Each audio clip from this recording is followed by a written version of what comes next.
sawa? Now, ladies and gentlemen, welcome back. It is indeed a very calm evening that Almighty God has given us. Being today is Sunday, we want to discuss matters that concerns this nation. But before I continue, if you find politics something that you are passionate about, it's something that really touches your heart, you can go ahead and subscribe to this channel, because only at TrueMax is where you get information that is credible. Now, let's move quickly to our discussion point today. In my previous episode, I talked about the issue of Mandera. And in this episode, I want us to talk about the electric speech of our President, William Samoei Ruto. Ladies and gentlemen, you will agree with me that the direction that this country is taking, it's not good. And this is the reason why I'm saying, because when UDA, when the president during 2022 general election was campaigning, I am sure that he had his manifestos, and in one of the manifestos he talked about healthcare. The problem is now I'm starting to believe that the manifestos given to the people by the Kenya Kwanza regime, I think this manifesto was just drafted somewhere, and these people didn't consult. They didn't consult, they didn't walk around, they didn't want to know what people want. The only thing they were focused on is getting that seat and becoming the ruling party. Because you cannot you cannot keep on reminding people about how you will fight corruption and all this. What is hindering you from doing that? What is hindering you from doing that? The president, just an hour ago, he talked about how he's going to bring reforms in Sha.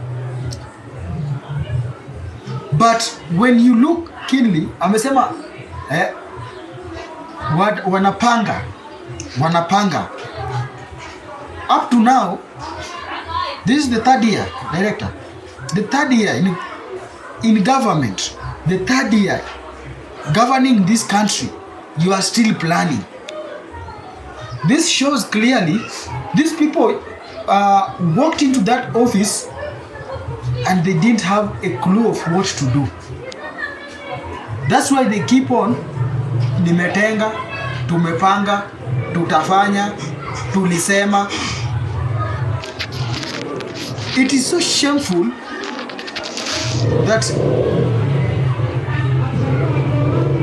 badala ya address the issue, it's so shameful. Badala ya the president to address the issue, he is there saying how amepanga. You see, in one of the Rigaji's speech, he said, he asked a question, by the way. He asked this question: if the government is saying kumekuwa na hospitali ambazo zilikuwa zinaendeleza corruption, and they have pulled down or they have stopped services in those hospitals, then what about the money that was disbursed there? What about that money? What about that money? If the president is saying he's going to address this issue of Sha, is of universal health care, what is hindering you from doing that? Because we know there is budget allocated for that. We know there is budget allocated for that. Why are you not doing it? Why are you still planning? The problem that we have is that the president knows we do not know anything. That's the biggest problem we have here. That's why he keeps on reminding us how he will do, how he will rule. You see, there comes a time where I tend to believe this person is not believing, didn't convince himself that he is the president of this country. We expect the president,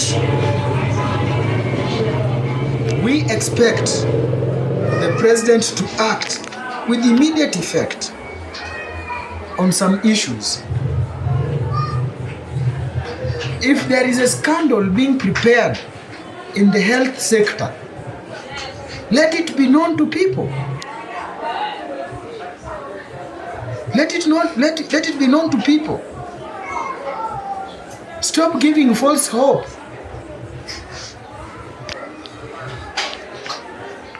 The Kenya Kwanza regime, I believe that the only person who knows this manifesto is the president. No any other person knows whatever is supposed to be done.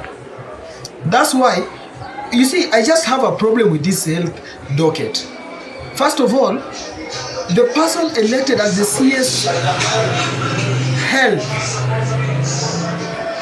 doesn't have a clue what is happening in that docket. Second, you see, you cannot change things if you keep doing things the same way. You know, this is how you work. It's not bringing out any positive result, and you are there doing it again and again the same way, expecting different result. It cannot happen. Let's just accept that this government is failing. Let's just accept this government is failing and wait 2027 and see what we can do, because that's the only thing Kenyans can do right now. If we have failed, if we cannot recall back our members of parliament and inquire from them